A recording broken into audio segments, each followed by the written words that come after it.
Shishi. So, Vayi b'chodesh harishon b'shana hashenis, in the first month in Nisan, b'echad l'chodesh hukam hamishkan. The Mishkan was put up. And Moshe put up Adonov, Kroshov, Brichov. Earlier, I think it was in Truma or Tetzaveh, it says that when he put up the Kroshim kamishpat. So the Gemara asks, V'chiyesh mishpat la'etzim, is there some sort of justice system that applies to wood, the Kroshim? So it says that the keresh that was zeichet to be betzafon, when you put up the Mishkan the second time, the third time in between travels, make sure that it always gets put up in the same spot. So when they marked off the Kroshim, each one, wherever, even though they're all identical, but make sure it's in the same place as that it was zeichet to be in the last time. And we learn from here the idea of malan b'kodesh ve'ema reading. When something is zeichet to a certain level of kedusha, you're not allowed to detract. So if, let's say it was closer to the kodesh kedusha, and the next time you put it up, it's going to be further away.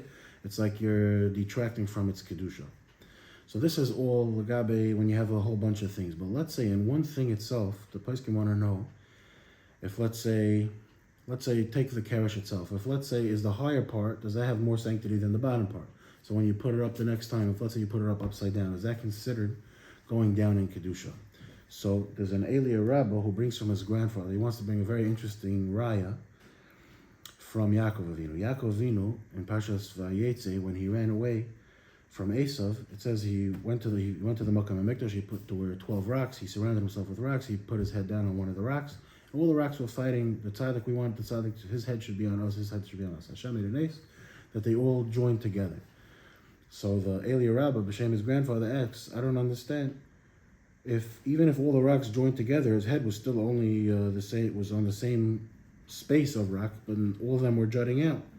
So the fact that Hashem bound them together to get rid of their claim that we want the tzaddik's head to be on us, the fact that they're one entity means that the tzaddik's head's on all of them. So you see that in one entity itself, there's not that this side has more kedusha, that side has more kedusha. It's all one thing.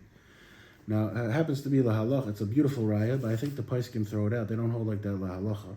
They hold that there is kedusha more. There will be an afkamin on your talis. They say, how come they sew an HaTorah, an extra piece of material on your talis by the head? The HaTorah, some people put gold, silver, whatever it is. And the reason is that every time you use it, if it's a perfect square, this part, the part that was on your head yesterday, tomorrow's going to be on the bottom. They want that the part that was zeichet to cover your head should always be zeichet to cover your head. So it seems like the poskim go with the fact that there is, in one entity, different levels of kedusha. And that takes us to Shishi.